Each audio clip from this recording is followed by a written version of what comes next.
শিশুর খাবারে অ্যালার্জি? চিনুন করণীয় এখনই।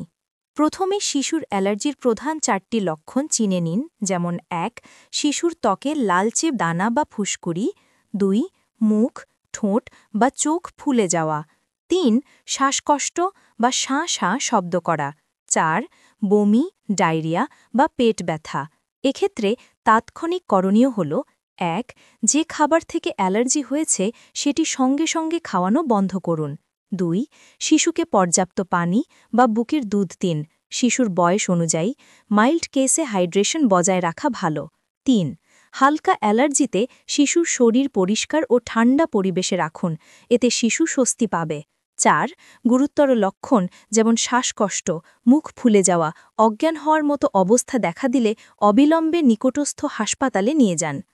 ৫ নতুন খাবার ৩ দিন পর্যবেক্ষণ করুন। একে 3-ডে ফুড রুল বলে। একটি ছোট্ট সতর্কতা হয়তো আপনার সন্তানের বড় বিপদ এড়াতে পারে। ভালোবাসা আর সচেতনতাই হোক শিশুর সুরক্ষার আসল চাবিকাঠি। শিশুর আরও পরিচর্যা বিষয়ক তথ্য পেতে ইজাজ ফার্স্ট সলিড পেজটি ফলো করুন এবং ভিডিওটি শেয়ার করুন।